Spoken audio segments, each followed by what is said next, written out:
자, 벼랑 끝 하늘 산책 오늘 두 번째로 사무엘상 지난번에 20장 강해를 했고 오늘은 21장 강해를 하도록 하겠습니다. 자, 오늘 보는 다윗의 인생을 한마디로 정리하라 그러면은 생존이 삶의 이유가 되는 그런 삶이었다라고 정리를 할 수 있을 것 같아요.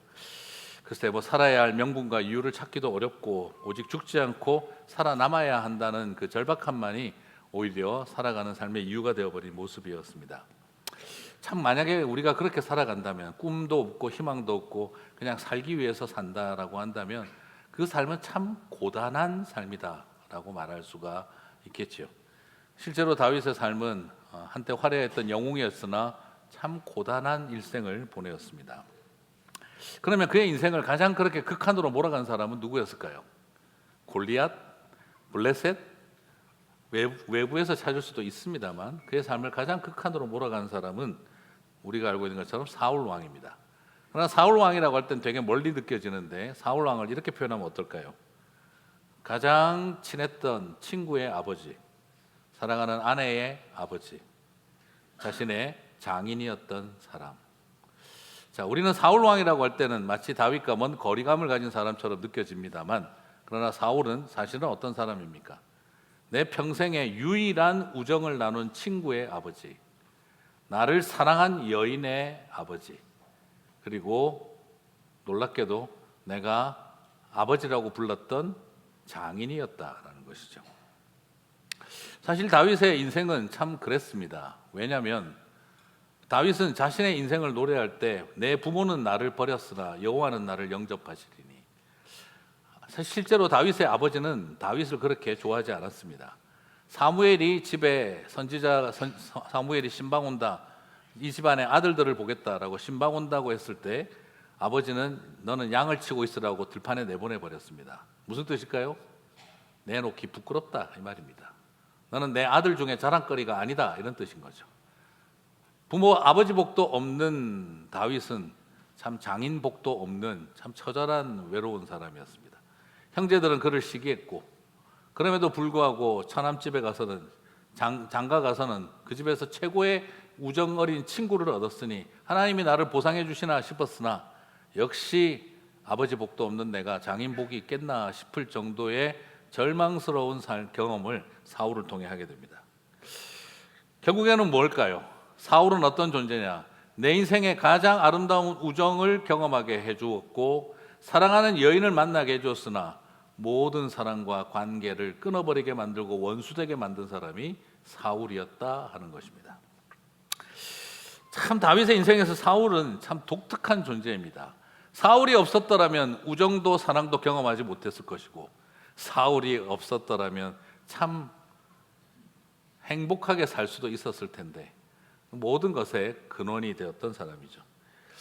그래서 인생이 참 그렇습니다. 세상에 가장 내 인생을 극한으로 몰아갈 수 있는 사람은 골리앗도 블레셋도 아니라 가장 가까이에 있는 사람들이 우리를 가장 극한으로 몰아갈 수 있구나 하는 것을 보여주는 게 다윗의 인생이었습니다. 본가에 가서도 버려놓은 아들, 처갓집에 가서도 죽이려고 드는 사위가 되어버린 삶이었다라는 것이죠.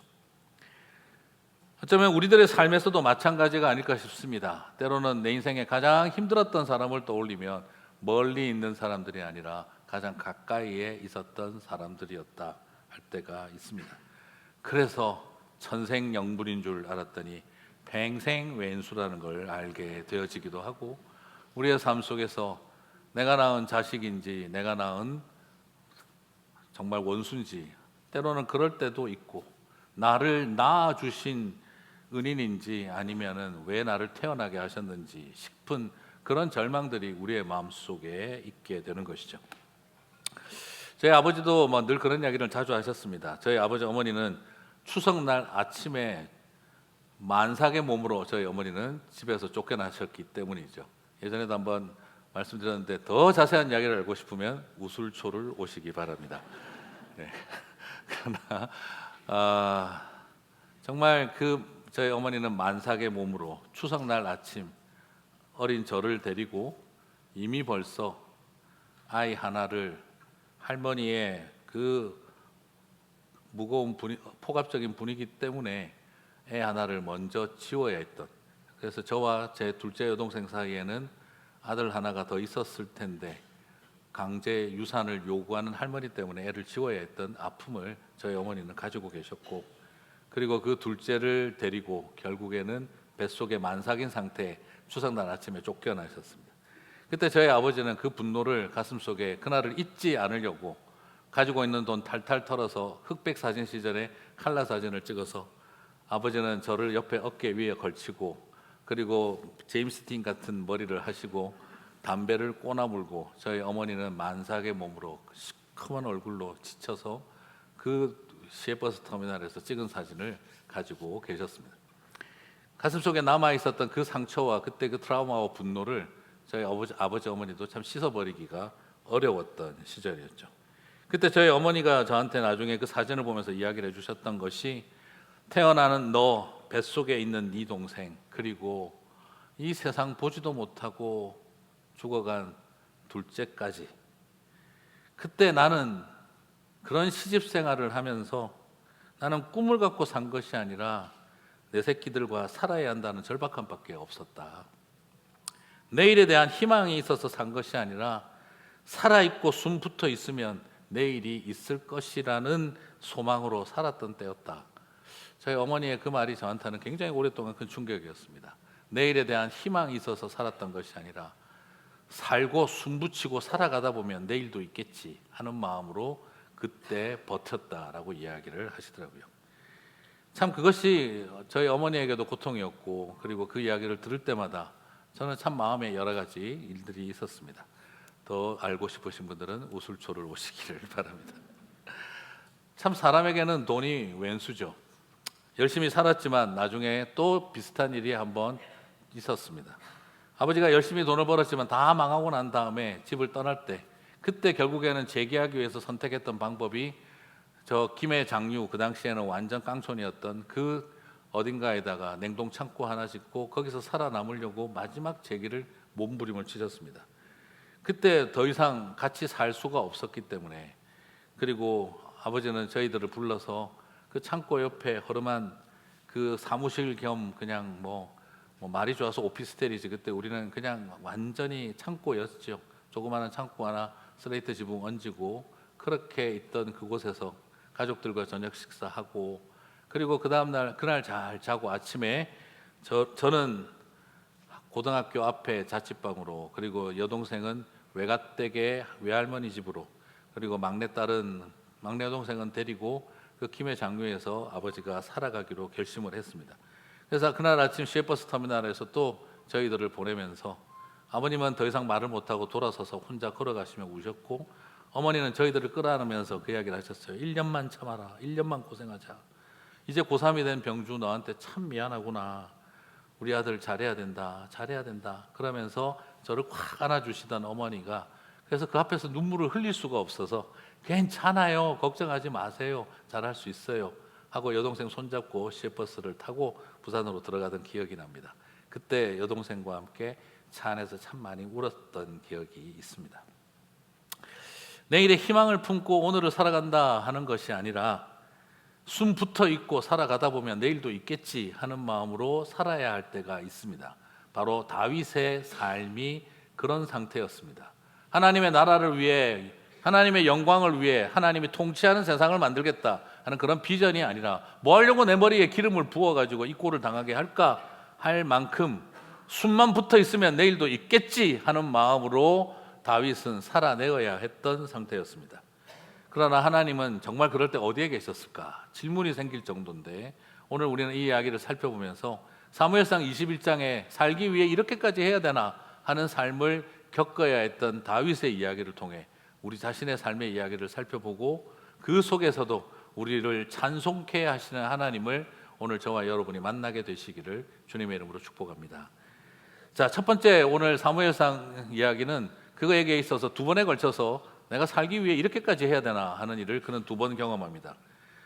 자, 21장 앞부분을 살펴보게 되면 그는 사울의 눈길을 피해서 죽어라 뛰었습니다. 그 결과는 사울의 칼날에 죽을 것이 문제가 아니라 굶어 죽을 판이었습니다. 먹지를 못해서.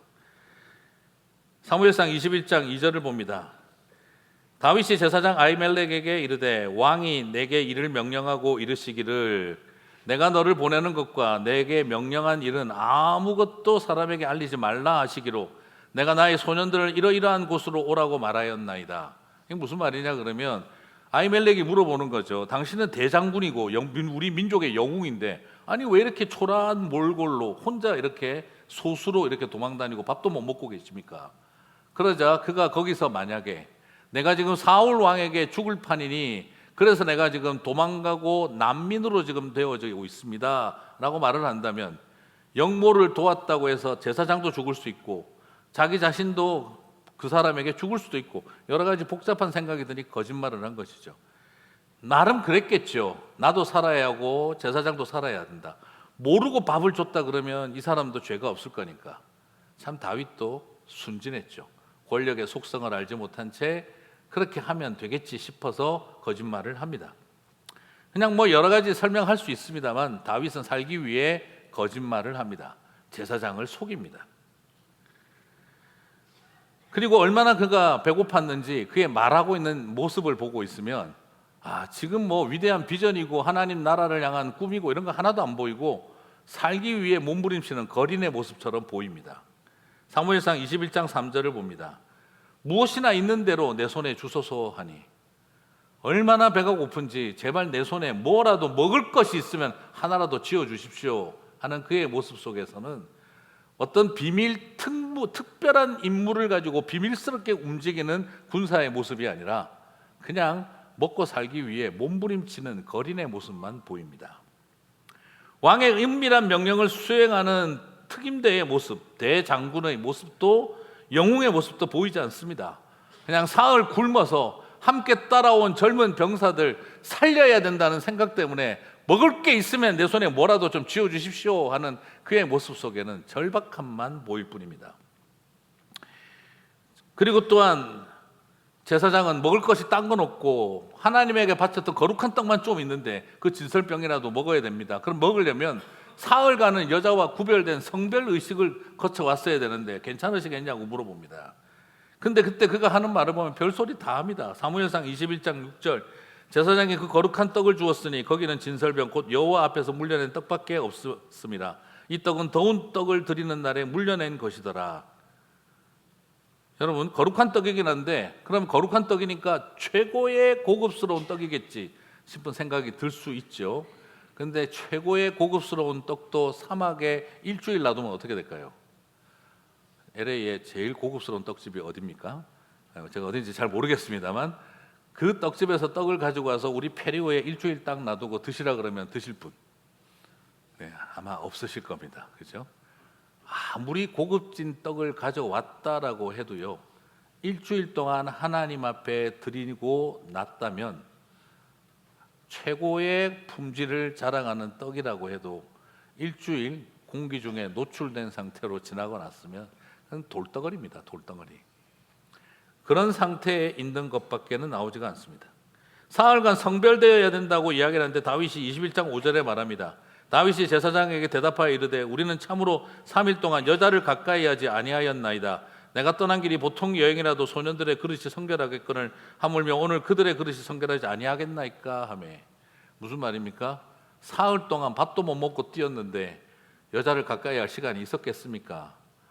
이것은 결국 어떤 느낌이죠?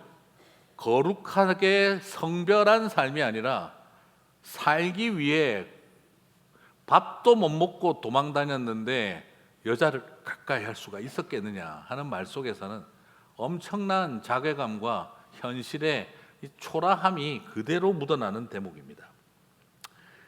삶이 우리를 정말 이렇게까지 초라하게 만들 때가 있습니다.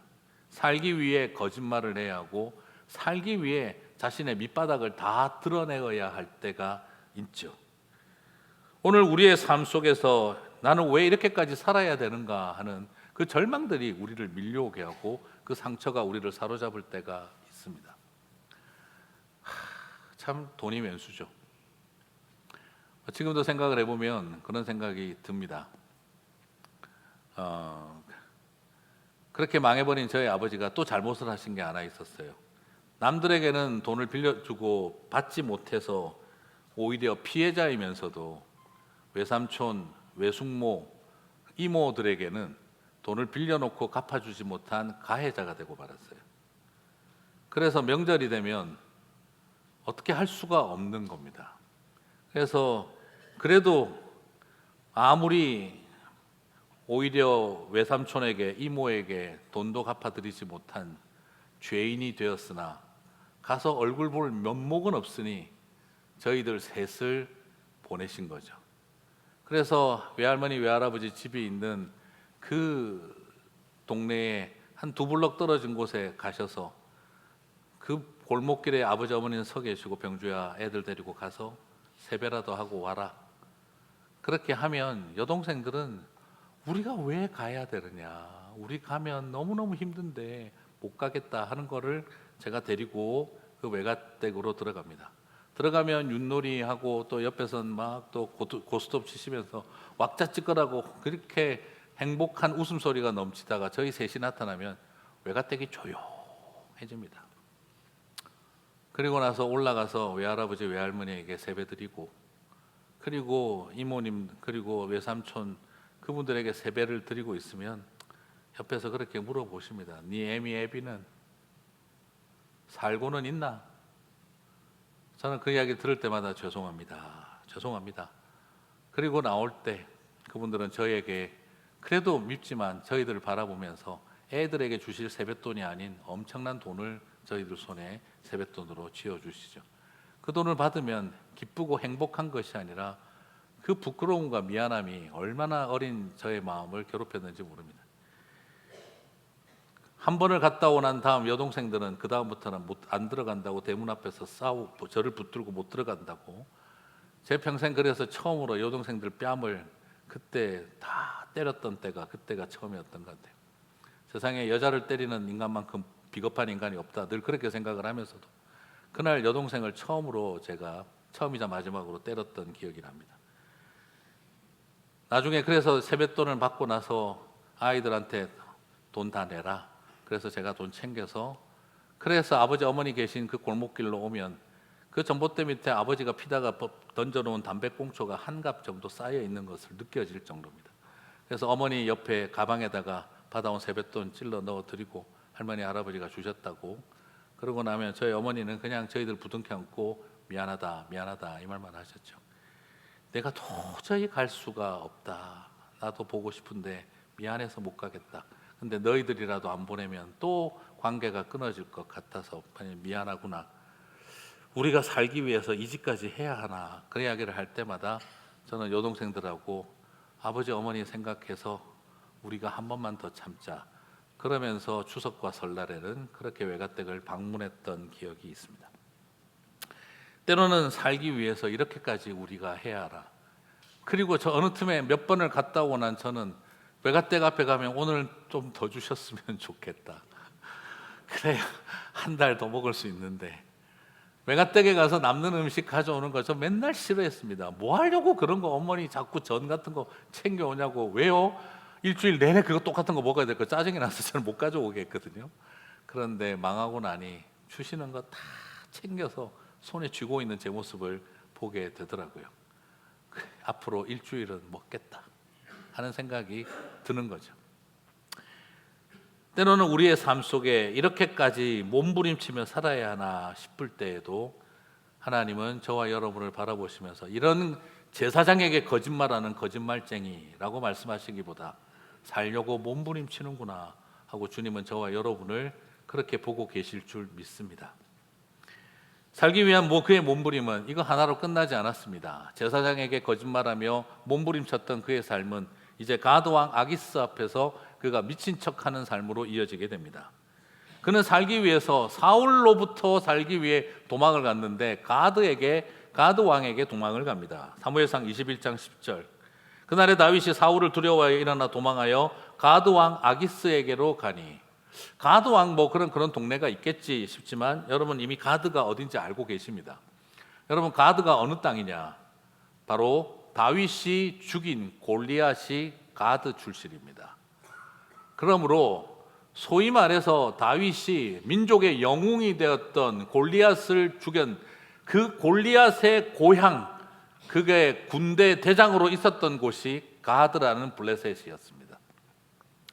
그래서 그가 더더구나 아히멜렉의 그 제사장에게 떡을 얻어먹고 그가 챙겨갔던 것이 골리앗의 칼이었고, 그리고 블레셋 사람들의 그 갑옷과 전투복이었습니다.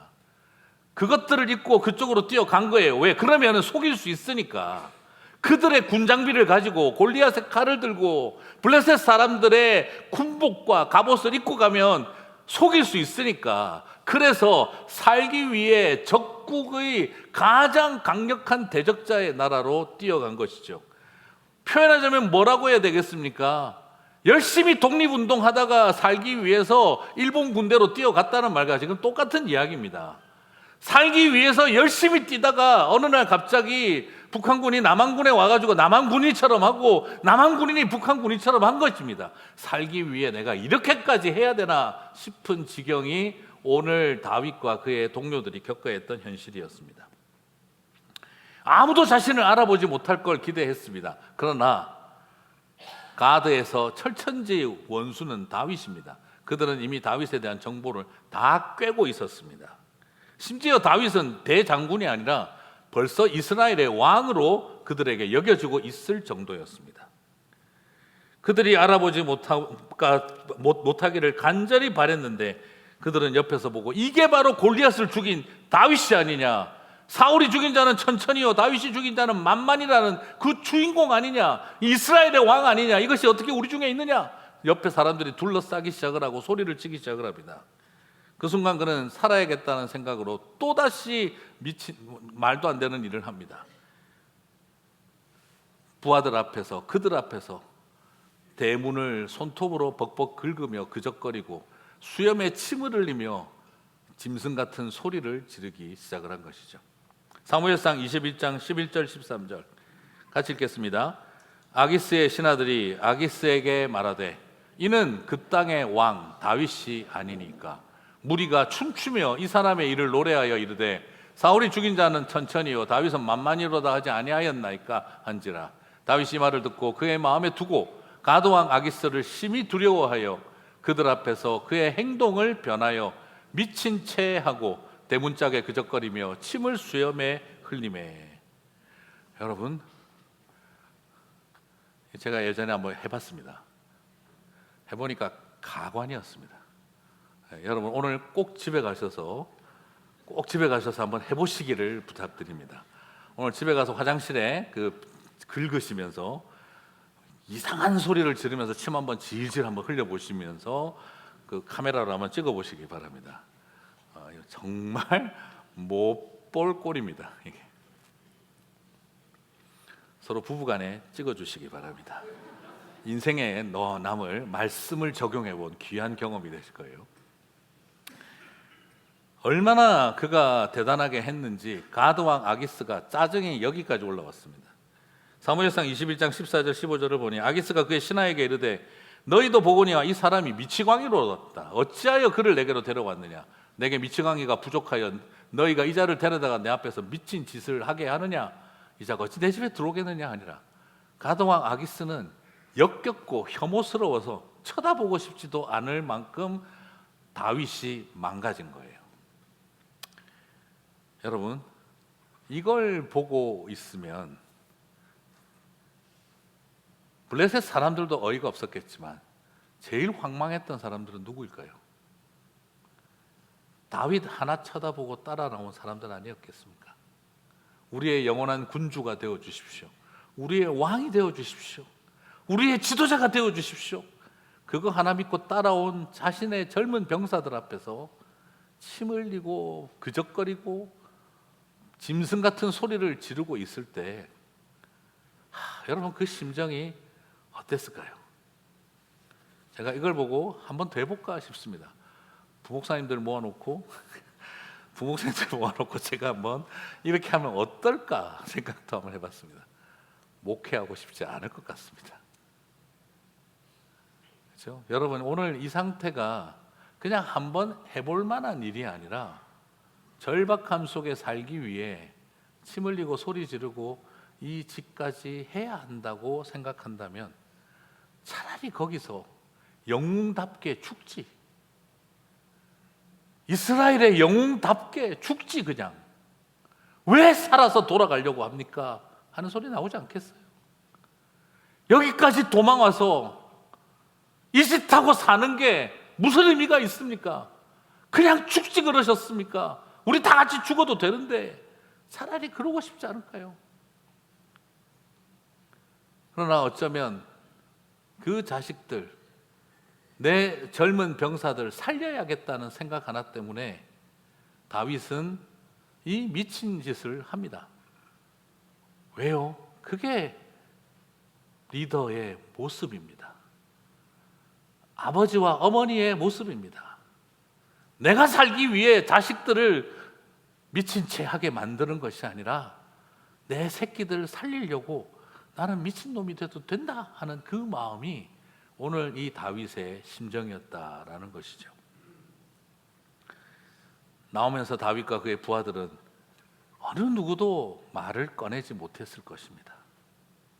한편으로는 장렬하게 죽어버릴 걸 그랬나, 한편으로는 이게 우리 지도자인가 싶다가도 우리 다윗이 저렇게까지 했으니 우리가 살았겠지, 이 생각이 들기도 하는 이 복잡한 양가 감정이 얼마나 그들을 괴롭혔을까 싶습니다.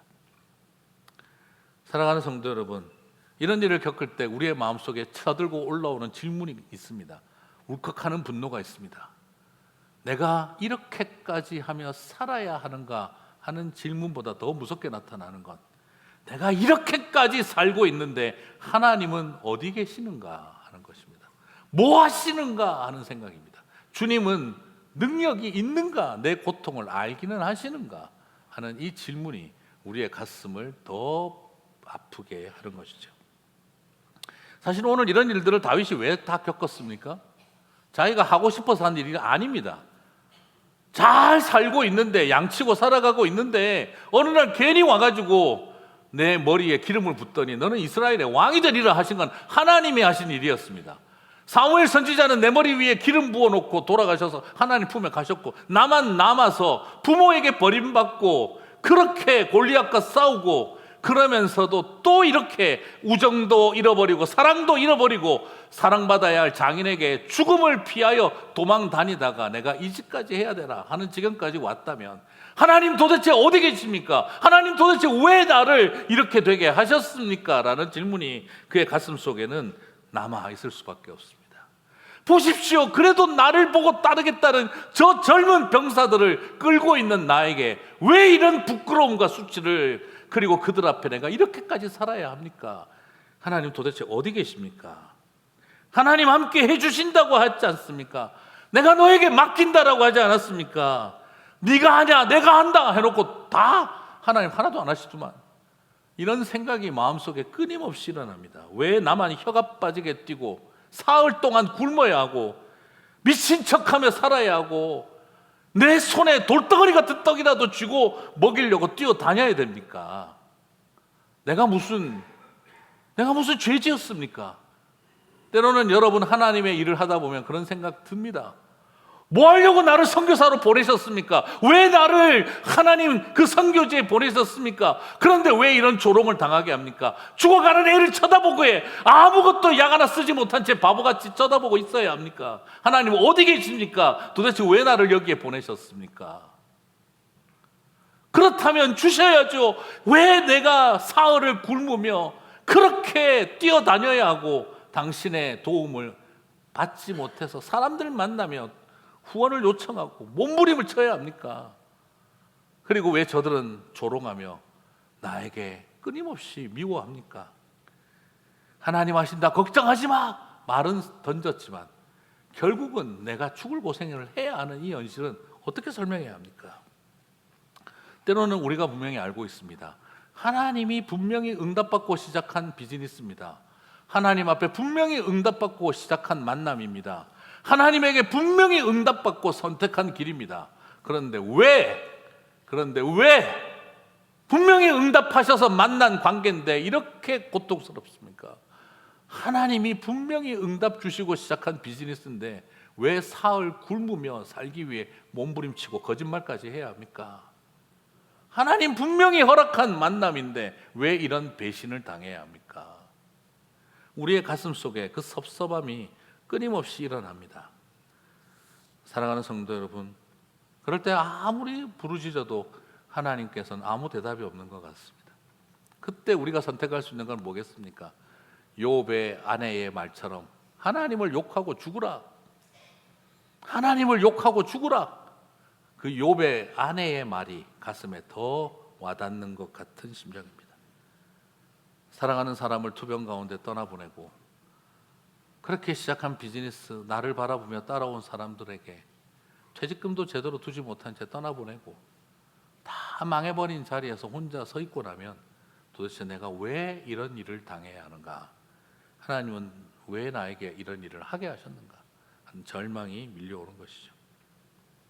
그러나 저는 오늘 이 이야기에서 우리가 다시 봐야 할 것이 있다면 그게 바로 시편 34편입니다. 사무엘상 21장에 이 절망적인 이야기가 지나가고 난 다음 다윗은 무엇을 했을까요? 22장부터 뭐가 나와야 할까요?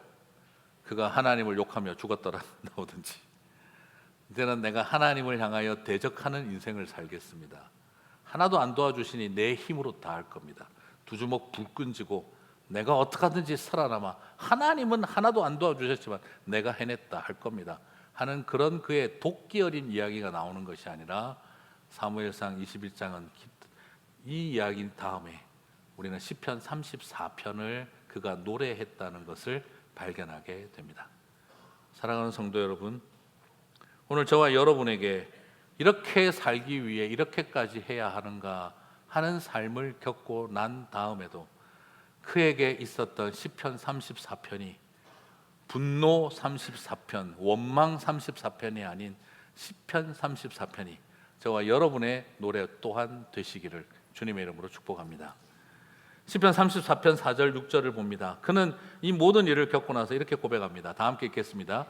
내가 여호와께 간구하매 내게 응답하시고 내 모든 두려움에서 나를 건지셨도다. 이 곤고한 자가 부르짖음에 여호와께서 들으시고 그의 모든 환난에서 구원하셨도다. 여러분, 사무엘상에서 여러분 보셨습니다만 다윗이 미친 척하면서 괴성을 질렀다는 말은 있지만 그가 거기서 기도했다는 표현은 없어요. 그런데 여기서 왜 그가 간구하고 부르짖었다라고 표현하고 있는 걸까요? 만약에 그가 가드왕 아기스 앞에서 그 순간에 오자 무릎 꿇고 하늘을 향해 두 손을 높이 들며 천지의 주제시오 나에게 기름을 부으신 살아계신 하나님, 가드왕 아기스에게 내가 죽을 지경이 되었습니다. 당신의 군대를 보내주시고 이 고통과 절망의 자리에서 나를 구원하여 주시옵소서. 나의 병사들아 다 엎드려라. 하나님 앞에 우리 다 함께 통성으로 기도하자. 막 기도했더니 갑자기 왕궁이 흔들리고 병사들이 쓰러지고, 그리고 가드왕 아기스가 자기도 모르게 혈압 올라 쓰러지고, 그 기도 끝에 다윗과 그의 병사들이 일어나 하나님은 살아계시다 하며 걸어 나온 이야기가 아닙니다. 우리는 하나님이 하시는 일은 그렇게 멋진 드라마틱한 일이 있을 거라고 기대합니다. 그러나 오늘 이 이야기는 끝까지 미친 척하며 소리 지르다가 쫓겨난 이야기입니다. 그런데 그는 어떻게 고백하고 있습니까? 내가 간구하매 내가 부르짖음에 주님이 들으셨다. 무엇을 말하는 걸까요? 하나님은 살기 위해 우리가 미친 척하고 몸부림치며 짐승 같은 소리를 지르는 비명 소리도 주님은 기도로 들으셨다 이 말입니다.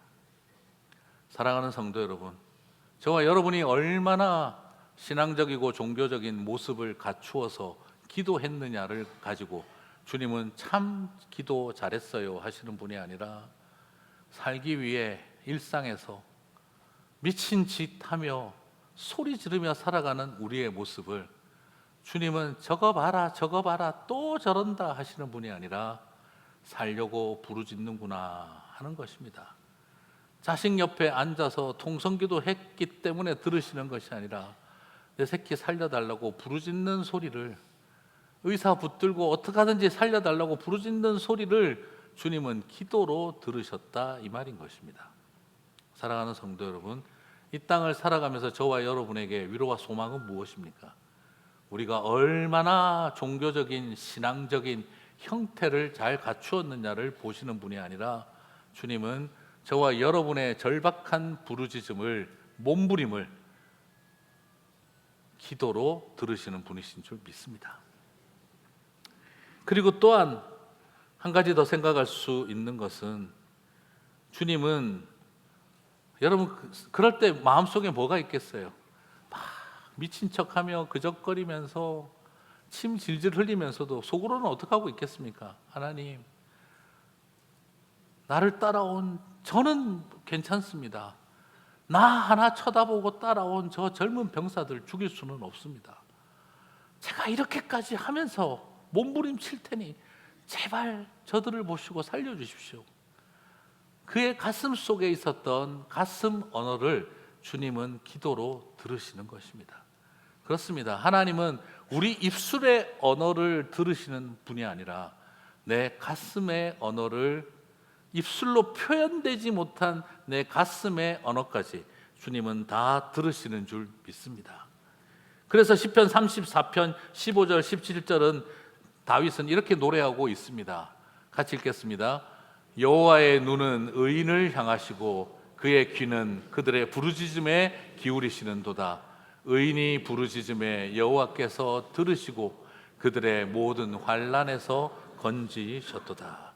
사랑하는 성도 여러분, 다윗은 내가 이 짓까지 하며 살아야 하는가 하는 회의감에 빠지기보다는 내가 미친 척하면서까지 살아남았다 하는 말을 하기보다는 하나님이 나를 건지셨다라고 노래하고 있습니다.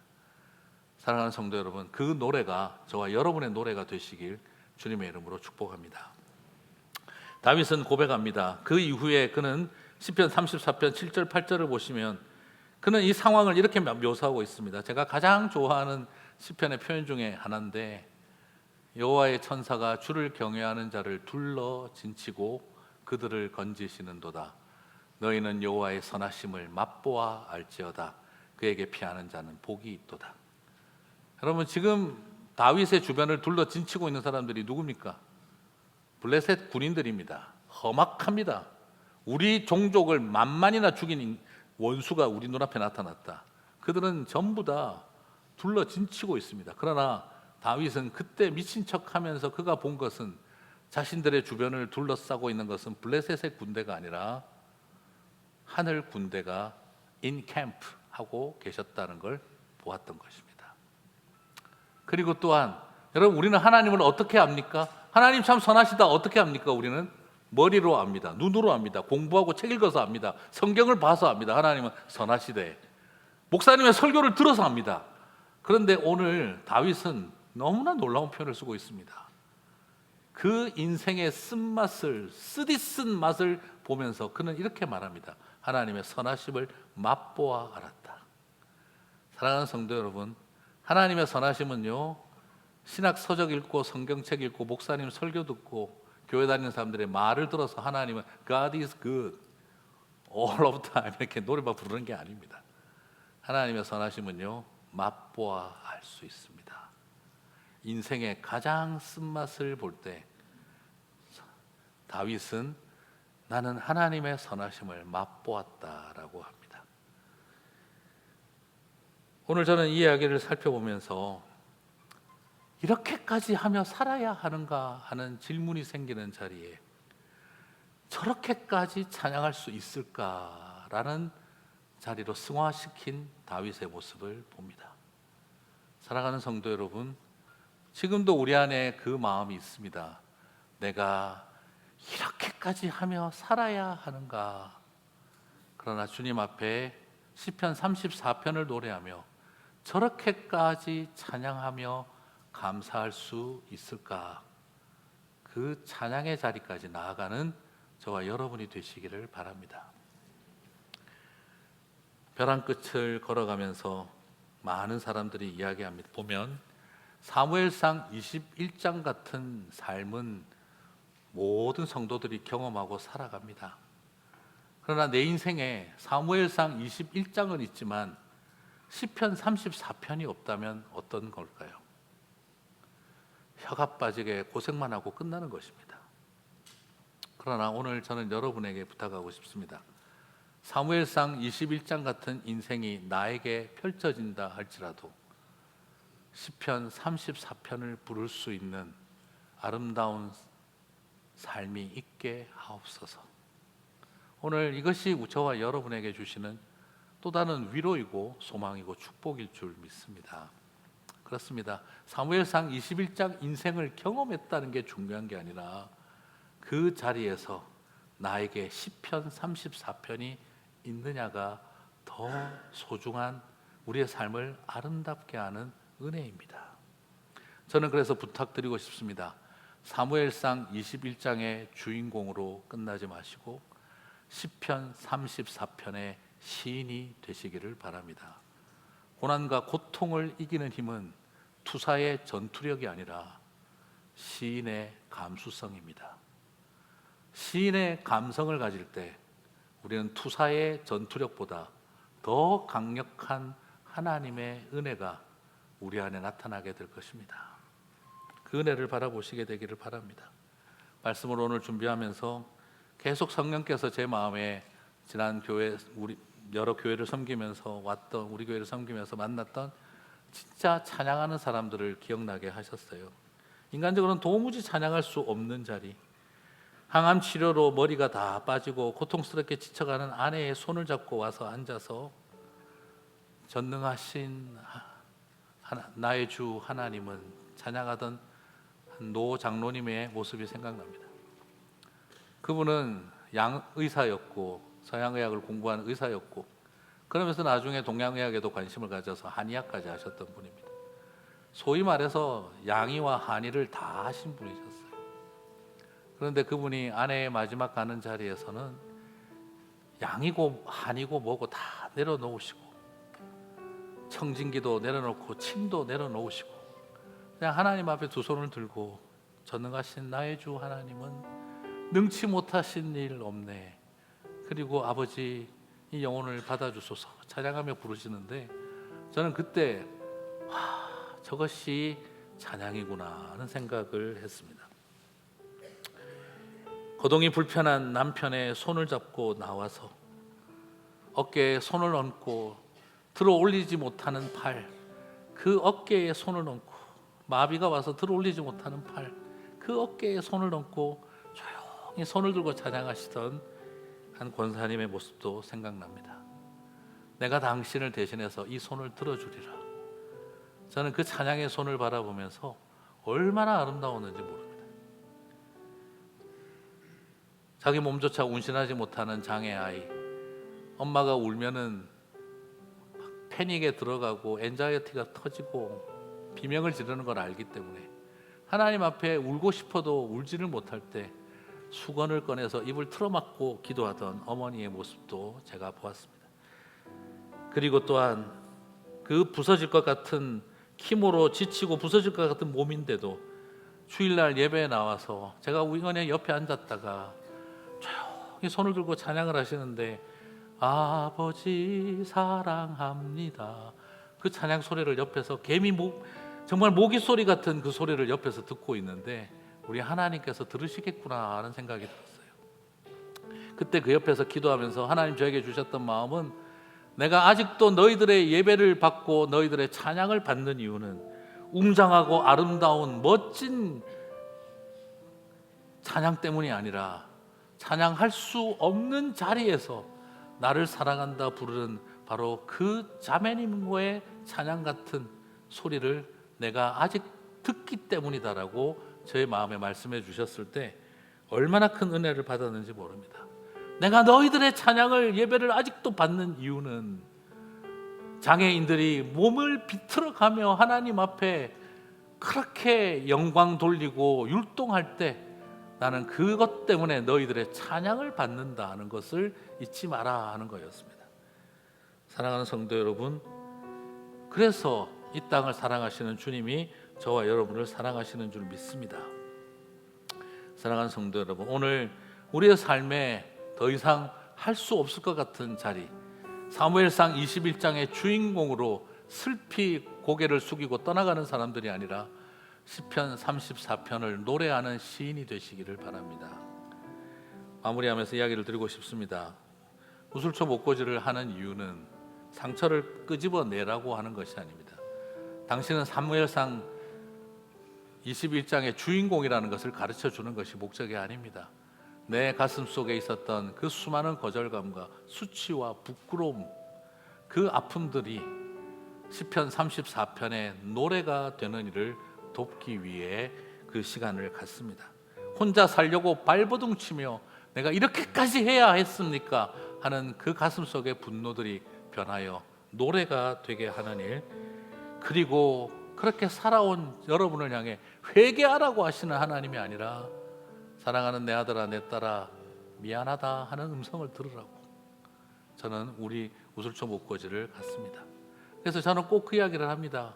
회개할 사람들은 회개하셔야 합니다. 그러나 꼭 듣고 가십시오. 혼자 살기 위해 몸부림치며 살아왔던 여러분의 인생을 향해 미안하다 내 딸아 하시는 주님의 음성을 듣고 가셨으면 좋겠습니다. 그럴 때 여러분의 고통은 찬양이 될 것입니다. 여러분, 사무엘상 21장 같은 삶의 자리를 가진 성도들이 시편 34편의 시인이 되는 자리에 서게 되시기를 바랍니다. 그 자리에 여러분을 초대하고 싶습니다. 다 함께 자리에서 일어나셔서 찬양하고 기도하고 마치겠습니다.